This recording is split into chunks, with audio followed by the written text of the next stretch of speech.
ایمان لاؤ گے تو تجارت کا یہ ایسا حصہ ہے، اس سے تمہیں دردناک عذاب سے نجات ملے گی، یعنی عذاب قبر سے، عذاب حشر سے، عذاب دوزخ سے۔ پہلے ہم یہ سمجھ رہے کہ عذاب کہتے کس کو؟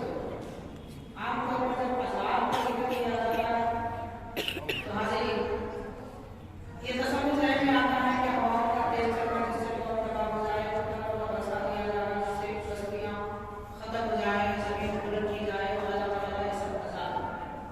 آخرت کا بھی عذاب ہے، قبر کا بھی عذاب ہے، لیکن عذاب ذکر الہی سے دوری کا نام بھی عذاب ہے۔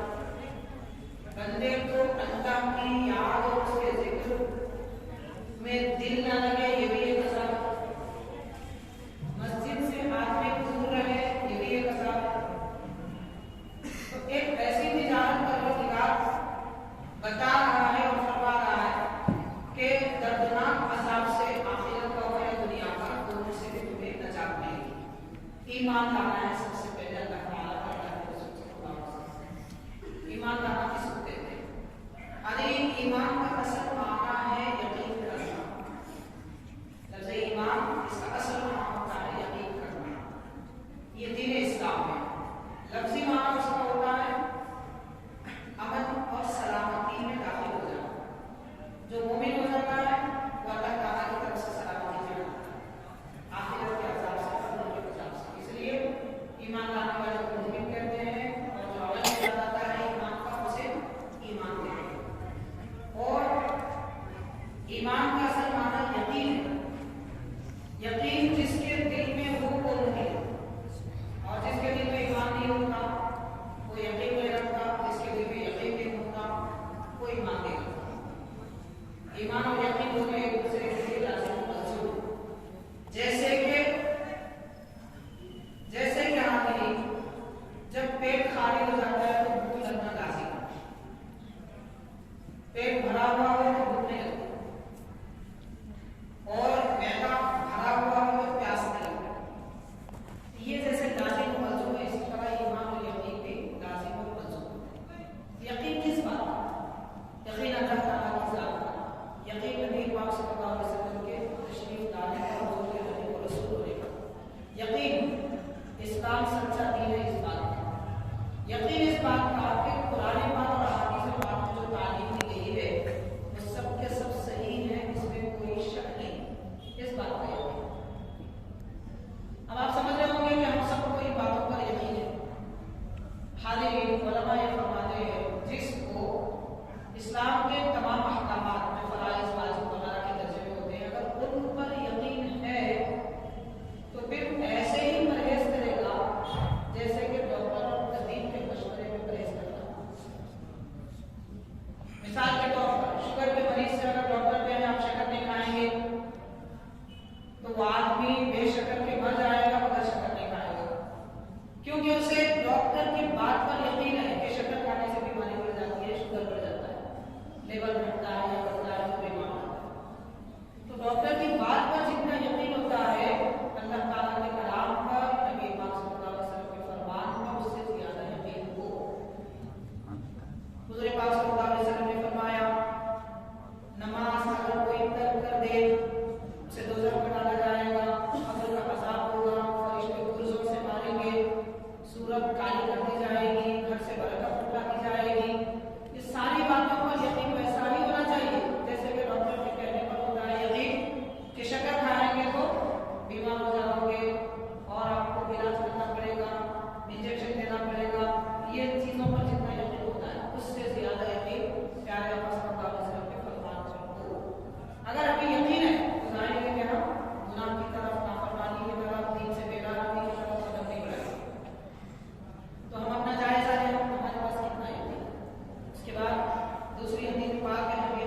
تو یہ انتہائی کم درجے کی، اس کے باوجود آج امت مسلمہ پریشان ہے۔ تو ان صحابی رسول نے عرض کیا کہ حضور میں فاقہ کش ہوں، میرے لیے دعا فرمائی۔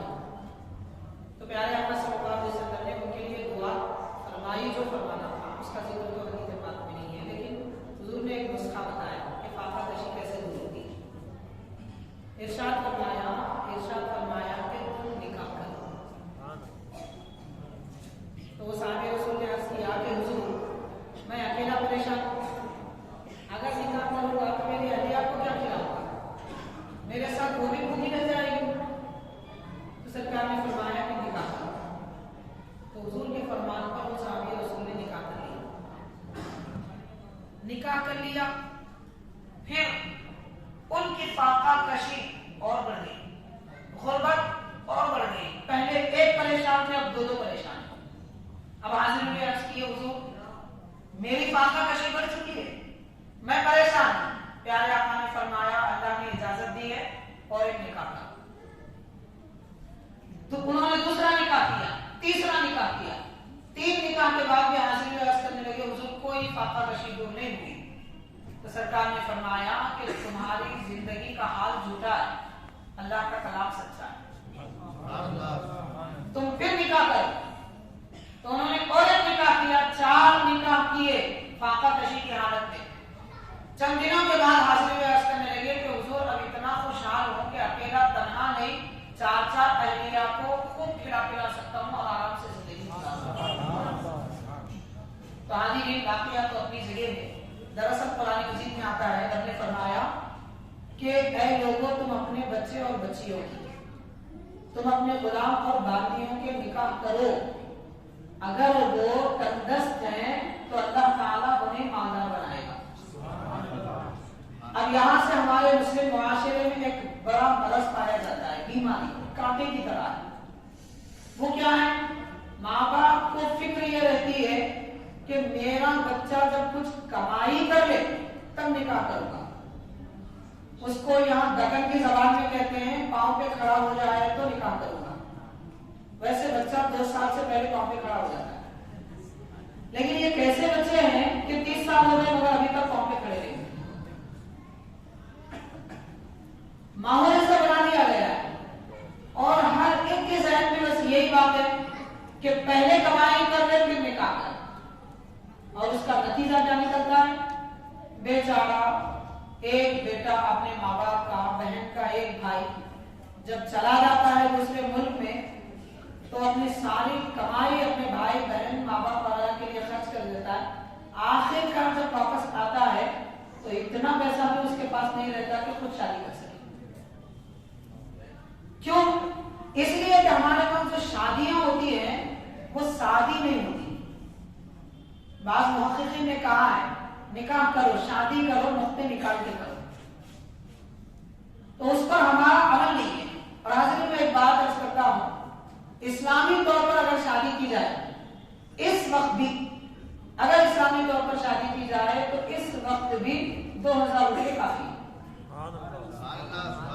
اگر ہے کسی کے پاس جو بالغ ہے، بڑی عمر رکھتا ہے، شادی کی عمر کو پہنچا ہے، 2000 روپے ہے، آپ شادی کر لیجیے۔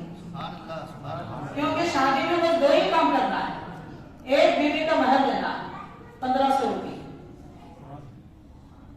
وہ دن آپ کے پاس تو آپ 15 لاکھ روپے دیجیے، لیکن 15 لاکھ دینے کے چکر میں 45 سال مت گزاری۔ اگر اللہ تعالیٰ نے پہلے ہی دیا ہے تو آپ دے لیجیے، نہیں ہے 1500 روپے کافی ہے، کیونکہ 10 درہم کے مقدار میں قیمت ادا کی جائے شادی ادا ہو جاتی ہے۔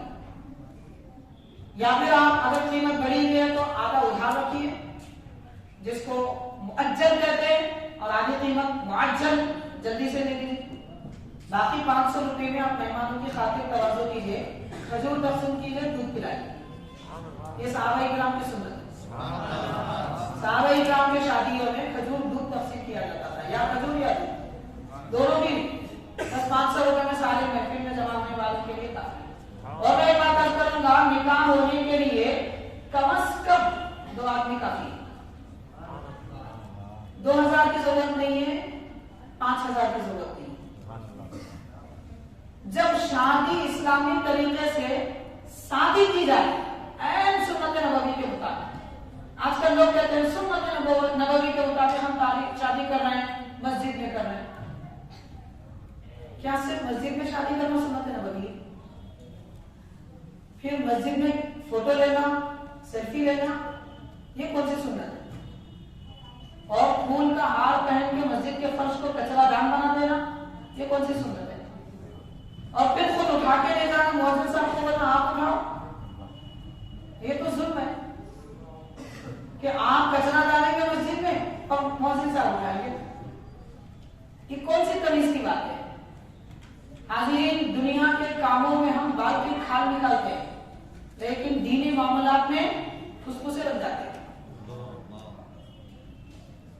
दिमाग ऐसा चलता है दुनिया में कि हर एक तेज दौड़ने वाले को पीछे कर दे, लेकिन दीन में शायद के बैल को थोड़ा अच्छा दिमाग रखता, लेकिन दीन में हमारा हाल ऐसा नहीं है। तो हाज़रीन, अल्लाह तआला फरमाता है कि ऐ लोगों, तुम अपने बच्चे और बच्चियों की शादियां करो, अगर वो तंगदस्त हैं, फकीर है, नादार है, अल्लाह ताला उन्हें मालदार बनाएगा। तो सहाबी रसूल को नबी पाक सल्लल्लाहु अलैहि वसल्लम के फरमान पर इतना यकीन है कि जब जब सरकार ने फरमाया निकाह करो, वो निकाह करते रहे, निकाह करो, वो निकाह करते रहे, जब तक के। अब क्या बात है? क्या हुजूर पाक सल्लल्लाहु अलैहि वसल्लम ने उनकी ताकत से बढ़ के हुक्म फरमाया? बात ऐसी नहीं है, क्योंकि कुरान खुद कहता है अल्लाह ताला लोगों की ताकत से बढ़ के हुक्म नहीं देता। फिर प्यारे आका सल्लल्लाहु अलैहि वसल्लम कैसे उनकी ताकत से बढ़ के हुक्म अता फरमाएंगे? बात दरअसल ये थी कि नबी पाक सल्लल्लाहु अलैहि वसल्लम उनके यकीन को जांच रहे थे, उनके यकीन को जाहिर फरमाना चाहते थे कि तुम्हारे पास यकीन की कैफियत क्या है। और वाकईतन वो सहाबी रसूल इस तरह यकीन पर कामिल उतरे कि जमाने को ठोकर मार दी, तजुर्बे को पीछे कर दिया, तदबीरों को कसे-कुश डाल दिया, लेकिन फरमाने नबवी पर अमल करते रहे। यकीन ऐसा होता है। तो हाज़रीन, दीन इस्लाम कहता है बीमारी एक दूसरे को नहीं लगती। अब सारी दुनिया कहे, कह देने दो, क्या फर्क पड़ेगा? अगर इतना यकीन हमारे पास नहीं है, इबादत ज्यादा नहीं। 5 वक्त की नमाज पढ़ते हैं, सुन्नत भी पढ़िए, सुन्नत पढ़ते हैं, नफल भी पढ़िए, फराइज के बाद वाली नफल पढ़ते हैं, इशराक, चाश, ज़वाल, अवाबीन और तहज्जुद भी पढ़िए, वो भी पढ़ते हैं। मजीद रकातों का इजाफा करिए, जितनी इबादत ज्यादा करेंगे उतना यकीन बढ़ेगा। तो हाज़रीन, यकीन रखने वाला आदमी कभी नामुराद, नाउम्मीद नहीं होता। तो अल्लाह ताला फरमाता है कि ऐ लोगों, मैं तुम्हें तिजारत करना बताऊंगा। दुनिया में तिजारत करने वाले बड़े बड़े कंपनी के लोग अपने स्टेज सजाते हैं, तिजारत करना सिखाते हैं, टैक्स से कैसा बचना ये भी सिखाते हैं, और माल कैसा बेचना ये भी सिखाते हैं। खाली डब्बा भी बेचते हैं लोग, उसमें कुछ नहीं होता मगर उसे फरोख्त कर देते हैं। ये तरीका दुनिया वाले सिखाते हैं। अल्लाह तबारक व तआला अपने बंदों को सिखा रहा है कि मैं तुम्हें ये सिखाऊंगा तुम्हारी खबर कैसे अच्छी, ये सिखाऊंगा कि तुम दोज़ख से कैसे बचो, ये सिखाऊंगा कि तुम जन्नत में कैसे आओ, ये सिखाऊंगा कि जन्नत में मेरा जलवा कैसे देखो। ये परवरदिगार अता फरमा रहा है, तुम चीकुम मिन अज़ाबिल अलीम, दर्दनाक अज़ाब से तुम्हें नजात दी। वो क्या है? सबसे पहले अल्लाह ताला पर, अल्लाह के रसूल पे ईमान लाना। ऐसा यकीन को, ईमान यकीन का नाम है। अब ये यकीन के बारे में हम गुफ्तगू करेंगे तो बात और तवील हो जाएगी। उसके बाद अल्लाह ताला ने फरमाया वो तुजाहिदून फी सबीलिल्लाह, यानी तुम अल्लाह के रसूल सल्लल्लाहु अलैहि वसल्लम पर ईमान लाओ तो साथ ही साथ अल्लाह के रास्ते में कोशिश करो, अल्लाह के रास्ते में कोशिश करो। ये लफ्ज़ जो तुजाहिदूना है, इसका अगर हम सीधा तर्जुमा जो लोगों को जल्दी समझ में आए, अगर वो करेंगे तो शायद दूसरे लोगों को कुछ तकलीफ हो जाती है। अल्लाह की राह में जिहाद करो। जिहाद का लफ्ज़ जब ज़बान पर आता है लोग परेशान हो जाते हैं, मुसलमान नहीं बस दूसरे लोग। उसकी वजह यह है कि उन्हें मालूम ही नहीं है जिहाद किसको कहते हैं। मालूम होता तो फिर परेशान नहीं होते। जिहाद का असल माना होता है कोशिश करना। कोशिश किस बात की करना? अल्लाह के करीब होने की कोशिश करना, प्यारे नबी के तरीके पर चलने की कोशिश करना, अपने दिल से नफरतें निकाल कर मखलूक खुदा की मोहब्बत दिलों में डालने की कोशिश करना, अपने नफ्स की इस्लाह की कोशिश करना, अपनी बुरी आदतें हटाकर नेक आदतों का आदी बनाने की कोशिश करना, ये सारी चीजें कोशिश में आते हैं। इन सबको जिहाद कहते हैं। असल माना है इसका कोशिश करना। अल्लाह ताला फरमा रहा है अल्लाह के रास्ते में कोशिश करो। कैसी कोशिश? सबसे पहली कोशिश ये होती है, जाहिर को चाहिए कि वो इल्म हासिल करे।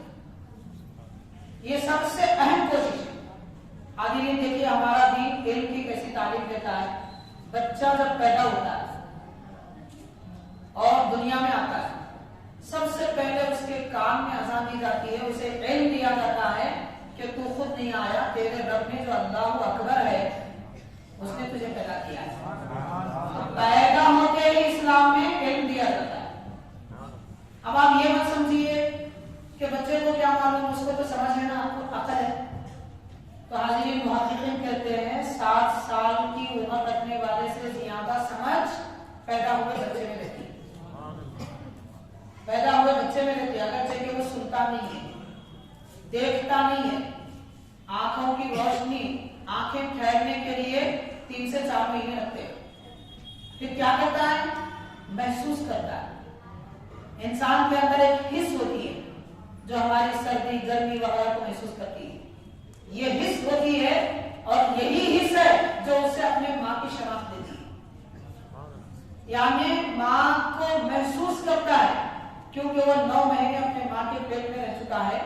माँ की सर्दी, माँ की गर्मी, माँ की तबीयत, माँ की आवाज, वो हर चीज महसूस करता है। सूंघता है ना, सुनता है ना, देखता है। तो ये इल्म नहीं है तो क्या है? कौन ऐसा दुनिया में आदमी है जो अंधा हो, बहरा हो, गूंगा हो और महसूस करे? सिवाय सर्द गर्म हवा के कुछ महसूस नहीं होता। लेकिन बच्चा कुछ ना रखते हुए भी सब महसूस करता है। इसीलिए हाज़िरीन बाज़ मुहक्किकीन ने, जैसा कि नबी पाक सल्लल्लाहु अलैहि वसल्लम ने फरमाया, सही बुखारी की हदीस है कि औलाद, एक इंसान इस्लाम की फितरत पे पैदा होता है। यानी जो पैदा होते हैं मुसलमान पैदा होते हैं। सही बुखारी शरीफ की हदीस है। उसके माँ बाप उसे बिगाड़ते हैं। माँ बाप यहूदी हैं तो यहूदी बनाते हैं, ईसाई हैं तो ईसाई बनाते हैं, मुसलमान हैं मगर दुनिया के शौकीन हैं तो दुनियादार बना देते हैं। तो ये माँ बाप बच्चों को बिगाड़ते हैं, दुनिया नहीं बिगाड़ती। औलाद अपने माँ बाप के पास संभलती है, अपने माँ बाप के पास बिगड़ती है। हाज़िरीन किराम, नबी पाक सल्लल्लाहु अलैहि वसल्लम ने फरमाया औलाद फितरत पे, इस्लाम की फितरत पे पैदा होती है। तो इस हदीस को जांचा दुनियादार साइंसदानों ने जब इसे जांचा, उसकी तहकीक की, एक बच्चे को इस उम्र तक एक महफूज कमरे में रख दिया कि वो बोलने के काबिल हो जाए। जब वो बोलने लगा तो अरबी बोलने लगा। उसने दुनिया की कोई आवाज नहीं सुनी थी, किसी की ज़बान नहीं सुनी थी, उसका सब इंतजाम कर दिया गया। जब बोलने लगा तो अरबी बोलने लगा, क्योंकि सरकार ने फरमाया हर इंसान फितरत पे पैदा होता है और अरबी ज़बान इंसान की फितरत है, दीन इस्लाम इंसान की फितरत है। तो ये फितरत को बिगाड़ने के काम हमें नहीं करने चाहिए। अल्लाह तबारक व तआला फरमाता है मैं तुम्हें ऐसी तिजारत करना सिखाऊंगा कि तुम अल्लाह पर ईमान लाओ, अल्लाह के रसूल पर ईमान लाओ और अल्लाह की राह में कोशिश करो। हाज़िरीन किराम, कोशिश मुताबिक तरीके से, मुख्तलिफ तरीके से की जाती है। उसमें से पहला जो तरीका कोशिश का है वो इल्म हासिल करने का है।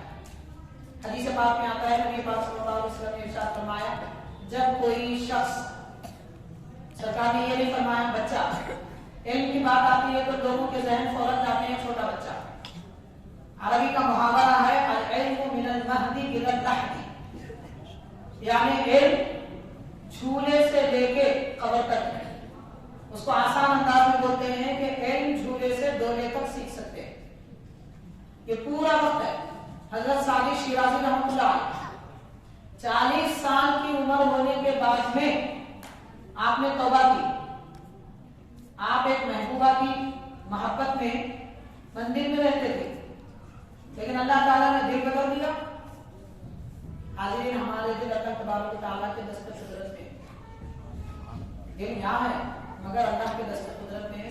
बुखारी की हदीस है कि इन्ना क़ुलूब बनी आदम बैन इस्बाई अर्रहमान, यानी तमाम और इंसानों के दिल अल्लाह तबारक व तआला के 2 उंगलियों के दरमियान। मैं इशारा करके नहीं बताऊंगा, हराम है। अल्लाह ताला के 2 उंगलियों के दरमियान है। रब की उंगली जैसी उसकी शान है। नहीं समझना, हमें तसव्वुर नहीं करना है। कैसे तसव्वुर करेंगे तो गुमराही की तरफ चले जाएंगे। अल्लाह तबारक व तआला को दुनिया में कोई समझ ही नहीं सकता। आप जिस मस्जिद में बैठे हुए माशाअल्लाह यहाँ पर अपनी सारी उम्र एक बुजुर्ग ने गुजारी। रईसुल मुफस्सिरीन हज़रत अल्लामा सय्यद शाह ताहिर रज़वी क़ादरी रहमतुल्लाह, वो यहाँ पर फजर की इमामत भी फरमाते थे और दर्स तफसीर भी दिया करते थे नमाज फजर में।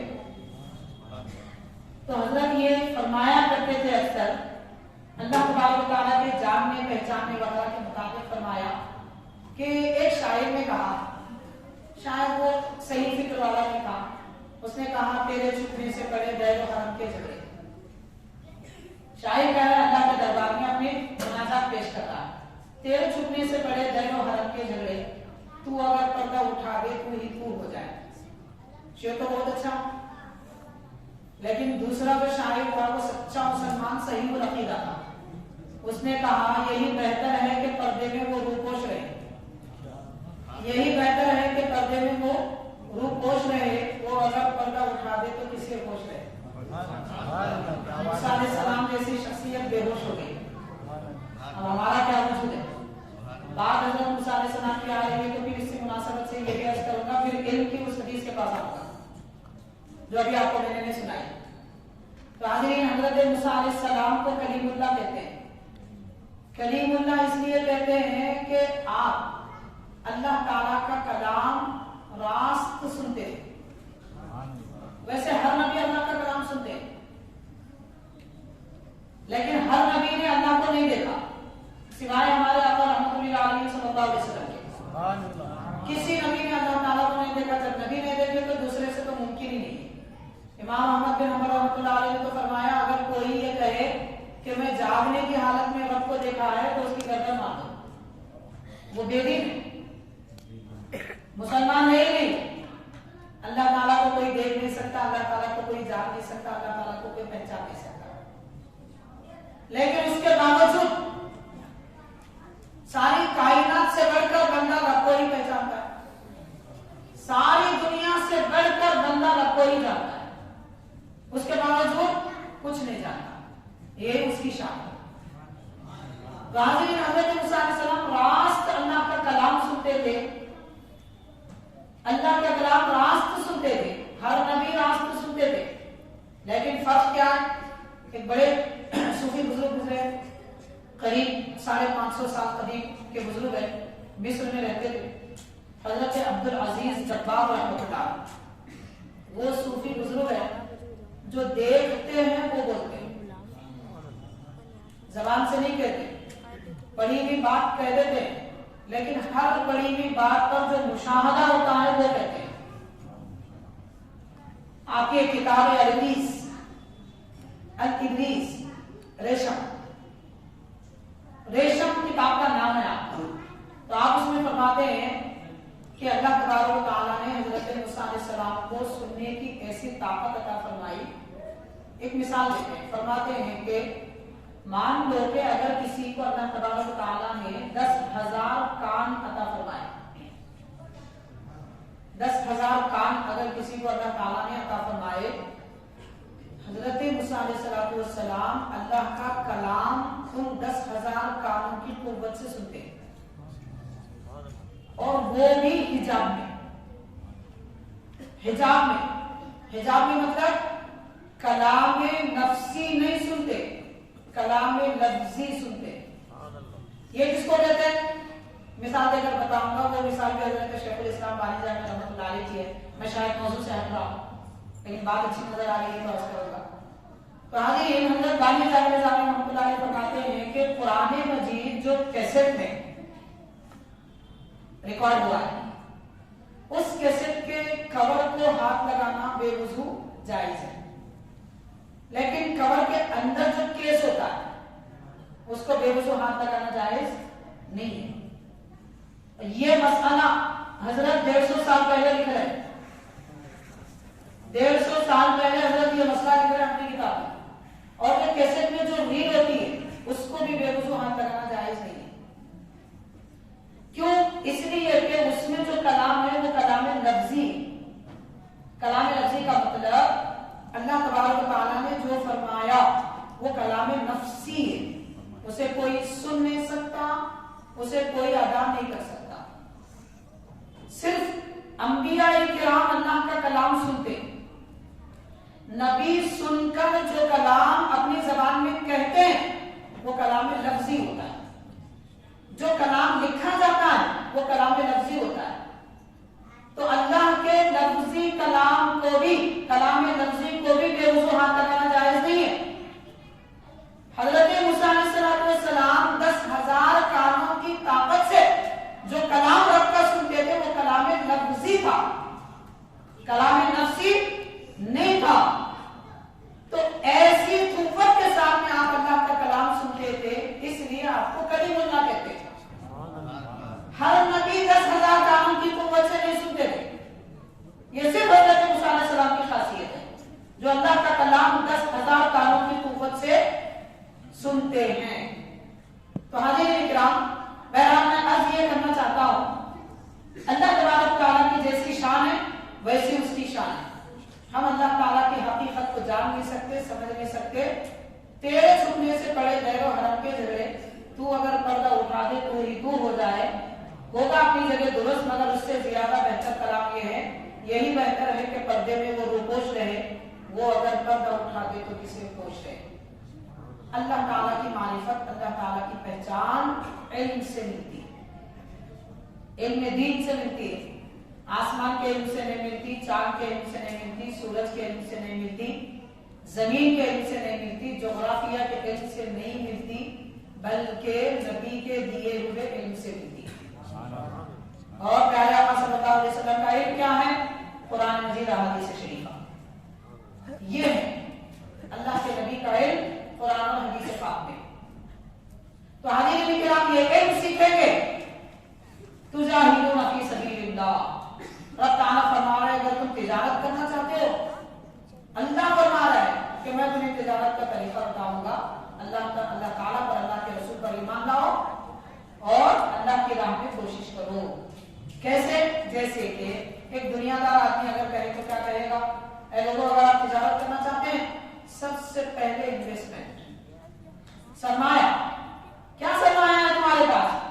कितने लाख रुपए हैं? कौन सा कारोबार करना चाहते हैं? जितना बड़ा कारोबार उतने लाखों रुपए चाहिए, उतने करोड़ों चाहिए।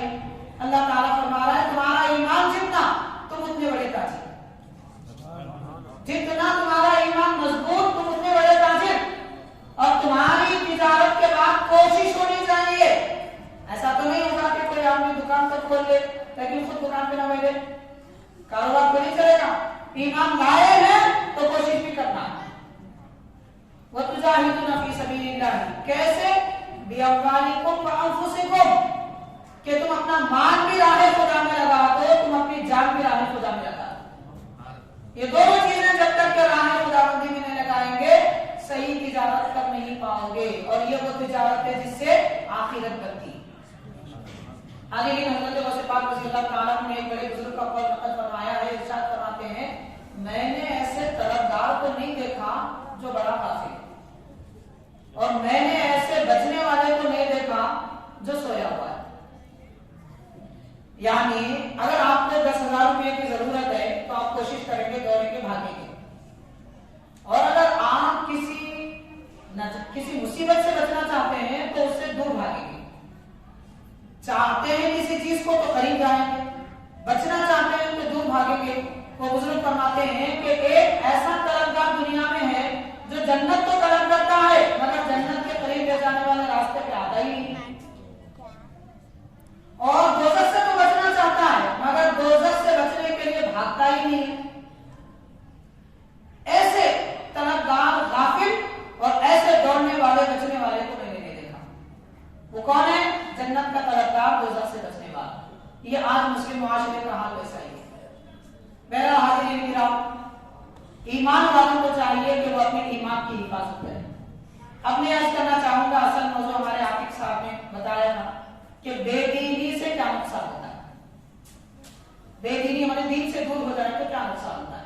میں اگر چند لفظوں میں کہوں گا تو بس اتنا کہوں گا کہ جو لوگ بے دین ہوتے ہیں دین سے دور ہوتے ہیں. جو لوگ دین سے دور ہوتے ہیں وہ اللہ سے دور ہوتے ہیں. جو دین سے دور ہوتے ہیں وہ جنت سے دور ہوتے ہیں. جو دین سے دور ہوتے ہیں وہ سکون سے دور ہوتے ہیں. اور جو دین سے دور ہوتے ہیں وہ راحتوں سے دور ہوتے ہیں, مصیبتوں میں گرفتار ہوتے ہیں. جو دین سے دور ہوتے ہیں وہ مسجد سے دور ہوتے ہیں, بازار کے قریب ہوتے ہیں. جو دین سے دور ہوتے ہیں وہ رشتہ داروں سے دور ہوتے ہیں اور دشمنوں کے قریب ہوتے ہیں. آپ آزما کر دیکھ لیجیے کہ بے دینی انسان کو کتنی دور لے جاتی ہے. حاضرین, بالکل سمجھدار لوگوں کے لیے ایک سمجھداری کی بات میں عرض کرنا چاہوں گا. وہ یہ ہے کہ ہر آدمی کسی نہ کسی کے پیچھے چلتا ہے. آپ غور کریں, کوئی نہ کوئی کتنا برا بھی کیوں نہ ہو, خطرناک چور ہے تو کوئی چور اس کا آئیڈیا ہوتا ہے. انتہائی پابند پرہیزگار ہے تو اللہ والے انبیاء کرام پیارے آقا اس کے اسوہ رکھتے ہیں. ہر آدمی کا کوئی نہ کوئی آئیڈیا ہوتا ہے اور ہر آدمی, ہر مذہب والا, ہر طریقے پہ کام کرنے والا ایک قانون پہ, اصول پہ, طریقے پہ کام کرتا ہے.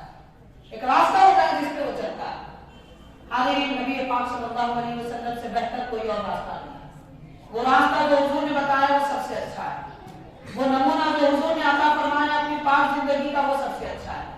آپ اگر کسی کے پیچھے چلنا ہی چاہتے ہیں تو ایسی شخصیت کے پیچھے چلیے کہ جو دنیا میں بے حساب, بے لاجواب ہو, جن کی کوئی مثال نہ ہو.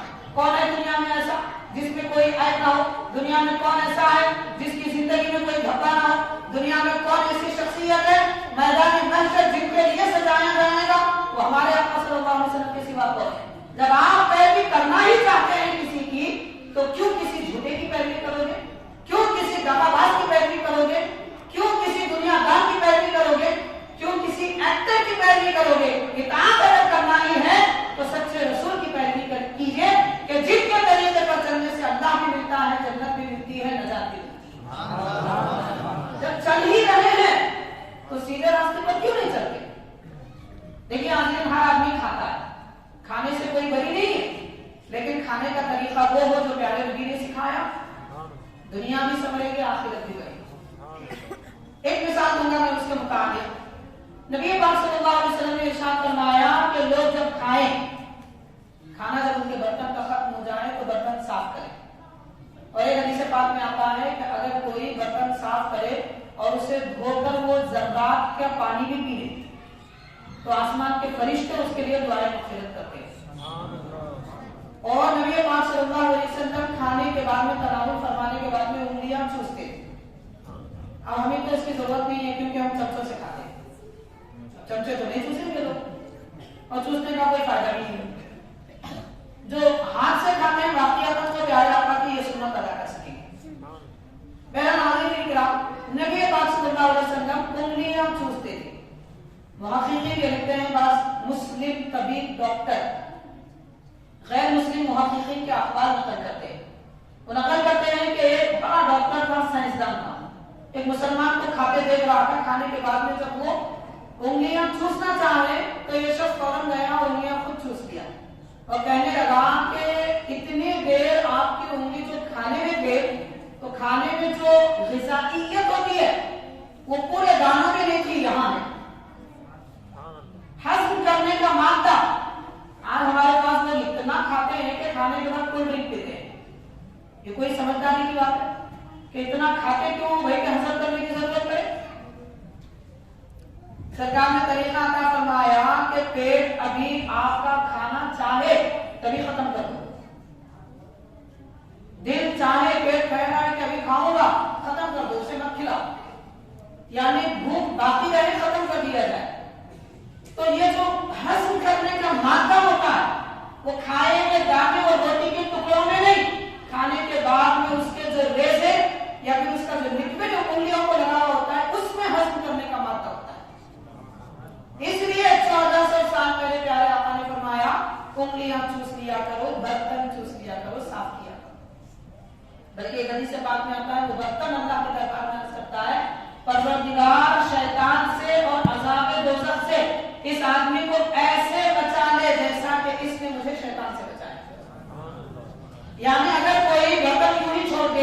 ज़र्रात रहने दे, बर्तन साफ ना करे तो शैतान उसमें हाथ डालता है, शैतान चाटता है, तो बर्तन बद्दुआ देता है कि ये आदमी अपने ज़र्रात छोड़कर शैतान की ज़र्रात मुझसे लगा दी।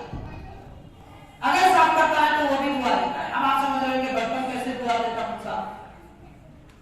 तो देखिए, अकल की बात मैं अकल से कहूंगा, आप अगर समझ में आती है तो एक बात ये भी अर्ज करूंगा, हजरत सदरुशों रहमतुल्लाह अलैह अक्सर ये फरमाया करते थे कि दुनिया में जितनी तरक्की होती रहेगी, दीन को समझाना उतना आसान होता जाएगा, उतना आसान होता जाएगा। अगर आप समझ लीजिए, थोड़ी देर पहले, एक 50 साल पहले अगर कोई ये कहता कि भाई इंसान के कपड़े का जेब भी बोलता है, इंसान का जेब भी उसका गिरेबान भी बोलता है, उस वक्त लोग कहते थे ये तो नादान है, बेवकूफ है। आज अगर कोई कहे कि हाँ भाई कहता है, क्योंकि फोन में जेब में फोन रहता है, फिर फोन की जब आवाज आती है तो बोलता है, क्या बोलता है? आपसे कहता है कि मैं बज रहा हूं, मुझे उठाओ, ये कह रहा है, इसीलिए तो आप उठाते हैं, वरना क्यों उठाएंगे? वो किसी भी जबान में कह रहा होगा, पर कह तो यही रहा है कि भाई मैं बज रहा हूं, मैं बात करना चाहता हूं, मुझे उठाओ। अगर ये बात कोई पहले कहता तो लोग कहते थे कि ये नादान है, लेकिन अब अगर कोई इनकार करे नहीं हो सकता तो लोग कहेंगे नादान। तो जैसे इंसान की बनावटी चीजें बोल सकती है, तो अल्लाह की बनाई हुई बर्तन क्यों नहीं बोलेंगे? और अल्लाह ताला किसी को जबान देना चाहे तो ये बर्तन क्या है? क़यामत के करीब एक जानवर आएगा, गली गली फिर के बोलेगा मेहदी अलैहिस्सलाम आएगा। क़यामत करीब है, जानवर बोलेगा, और कैसे बोलेगा? हैदराबाद को आया तो उर्दू में बोलेगा, और आंध्रा को गया तो तेलुगु में बोलेगा, कर्नाटक को गया तो वहां पे कन्नड़ में बोलेगा। जो मुल्क में जाएगा, जिस रियासत में जाएगा, वो बोली बोलेगा। एक जानवर इतनी बोलियां बोल सकता है अल्लाह की कुदरत से, तो सरकार फरमा है प्लेट कहती है तो क्या ताज्जुब की बात है? हम अकल के बंदे नहीं है, हम अल्लाह के बंदे हैं, अल्लाह के नबी के गुलाम। तो मेरा हाज़िरीन इकराम, ये सारी तालीमात हमें इस्लाम क्या सिखाता है? इल्म सीखो सबसे पहले, अगर इल्म सीखेंगे तो नजात पाएंगे। और आज हमारी सबसे बड़ी खराबी ये है कि दुनिया में सबसे ज्यादा नाखानदा, जाहिल, अनपढ़, बेपढ़े लोग हैं तो वो मुसलमान। मैं नहीं कहता कि डॉक्टर नहीं है, इंजीनियर नहीं है, कॉलेज पढ़ने वाले नहीं है, अंग्रेजी जबान में जानते हैं, मैं नहीं कहता। एक में दीन से जो नावाकिफ है, दुनिया में कोई कौम अपने मजहब से उतनी ज्यादा जाहिल नहीं है जितना कि मुसलमान अपने दीन से जाहिल। हाज़िरीन गौर करें, वुजू की सुन्नतें हमें नहीं मालूम, वुजू की सुन्नतों का हमें पता नहीं है। जब वुजू की सुन्नतें नहीं मालूम है तो फिर नमाज क्या, गुस्ल क्या, तयम्मुम क्या, जनाजा क्या, ज़कात क्या हिसाब किया जाए? इसीलिए सबसे पहले इल्म सीखना चाहिए। तो दीन से दूरी आदमी को अल्लाह ताला से दूर कर देती है। अब किस तरीके से दूर करती है? बस एक दो बातें अर्ज करके मैं अपनी बात खत्म करूंगा। हाज़िरीन, जो आदमी दीन से दूर हो जाता है वो हर मैदान में नाकाम हो जाता है, और जो आदमी दीन का होता है वो हर मैदान में कामयाब होता है। ये बात अच्छी तरह याद है। जैसे कि एक मिसाल मैं आपको देना चाहूंगा, आप पिछले 500 साल पहले की दुनिया में जाइए।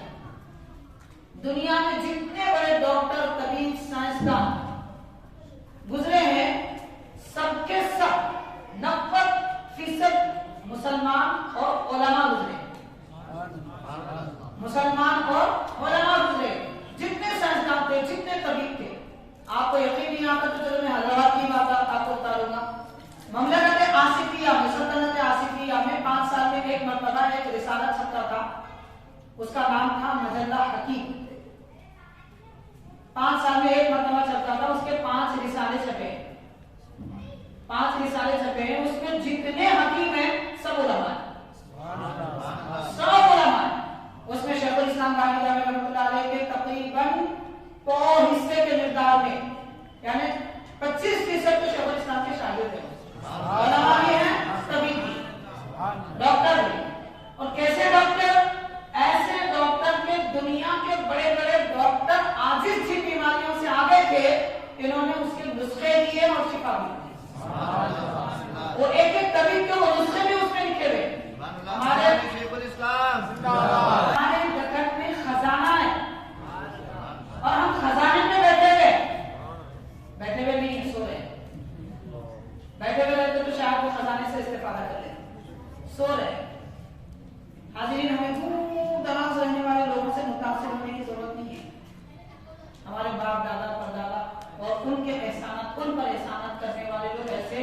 بے مثال شخصیتیں گزری ہیں کہ ان کو پڑھ لیں، ان کو سمجھ لیں، ان کو جان لیں تو بس کافی ہے۔ تو علم ایک ایسی دولت ہے کہ اس دور میں حکیم، طبیب، سائنسدان وغیرہ یہ جتنے تھے 90% علماء کرام تھے اور مسلمان تھے۔ لیکن اب اس دور میں حاضرین علم دین ان کو سائنسدان بنایا، علم دین ان کو طبیب بنایا، علم دین ان کو بہترین وکیل بنایا۔ علم دین کی وجہ سے وہ سارے مراحل انہوں نے طے کیے۔ اب یہاں شاید آپ کے ذہن میں بات آئی ہوگی کہ صاحب اس وقت کیا بات ہے کہ علماء کرام سائنسدان نہیں ہیں، علماء کرام وکیل نہیں ہیں۔ لوگ یہی چاہتے ہیں، لوگ یہ چاہتے ہیں، تقریباً لوگ یہ چاہتے ہیں کہ وکیل عالم بنے۔ ہمارے پاس نیگیٹو سوچ ہوتی ہے، الٹا سوچتے ہیں۔ عالم کو چاہیے انجینئر بنے، عالم کو چاہیے وہ کرے، مدرسے میں چاہیے کہ ڈاکٹری کی تعلیم رکھے۔ ساری تعلیم مدرسے میں مکس کر دیں گے تو پھر آپ کالج میں کیوں نہیں کرتے؟ آپ اسکول میں کیوں مکس نہیں کرتے؟ آپ ڈاکٹری کی بھی تعلیم دیجیے، تفسیر بھی پڑھائیے، حدیث بھی پڑھائیے، کیوں نہیں کرتے؟ ڈر ہے آپ کو کہ کہیں اچھے ڈاکٹر نہ نکلے، ادھر کی تعلیم میں ادھر کمزور نہ ہو جائے۔ جو ڈر آپ کو ہے وہ ڈر علماء کو بھی، وہ ڈر علماء کو بھی ہے۔ اسی لیے علماء ایک میدان میں چلتے ہیں، وہاں والا ہے یہ قدر گیر محکم گیر، ایک در کو تھام دو مضبوطی سے تھام۔ پہلے کیسے ہوتے تھے؟ تو حاضرین سب سے پہلی بات یہ ہے کہ پہلے کے جو لوگ تھے ان کا ذہن اتنا اعلیٰ معیار تھا، اتنے سارے علوم اپنے دل میں بسا سکتے تھے۔ اب کسی میں صلاحیت نہیں ہے۔ جو لوگ کہہ رہے ہیں نا کہ ہم حافظ بھی بنائیں گے، عالم بھی بنائیں گے، ڈاکٹر بھی بنائیں گے، انجینئر بھی بنائیں گے، جھوٹ بول رہے ہیں، کھلا جھوٹ بول رہے ہیں۔ سفید جھوٹ جس کو آپ کہتے ہیں نا وہ ہے، ممکن ہی نہیں ہے۔ ہر ایک فیلڈ میں ناکارہ اگر بنانا چاہتے ہیں تو ڈالیے اس لیے، ہر فیلڈ میں آپ ناکارہ بنانا چاہتے ہیں تو ایسے اسکولس میں ڈال دیجیے اور ایسے مدرسوں میں ڈالیے جہاں پہ یہ تعلیم دعویٰ کیا جاتا ہے ہم سب پڑھائیں گے۔ ہو ہی نہیں سکتا، جو آپ کے کام نہیں دیکھتا۔ اتنی تعلیم پڑھنے کے بعد بھی وہ ایک میدان پہ چل رہا ہے تو پھر شروع سے سارے میدان کیسے کوئی گھیرے گا؟ بات کی جائے تو تھوڑی عقل کی ہونی چاہیے، یہ ممکن نہیں ہے۔ آپ یا تو اپنے بچوں کو عالم بنائیے یا پھر سیدھا اسکول میں ڈال کے دنیا کی تعلیم دیجیے، کم از کم ادھر تو ماہر ہوگا یا پھر ادھر تو ماہر ہوگا۔ بہرحال کیونکہ اس دور میں وہ سارے علوم ایک جگہ سے معلوم کرنے کی صلاحیت نہیں ہے، اس وجہ سے طبقے بن گئے اور کیٹیگریز بن گئی۔ حاضرین اکرام، بہرحال عرض یہ کرنا چاہتا ہوں کہ علم دین کے ذریعے ہمیں سب کچھ ملے گا، اس لیے ہمیں چاہیے کہ آپ اپنے بچوں کو علم دین سکھائیے، کچھ بھی بنائیے۔ آخری بات کروں گا، حضرت صدر رحمۃ اللہ علیہ فرماتے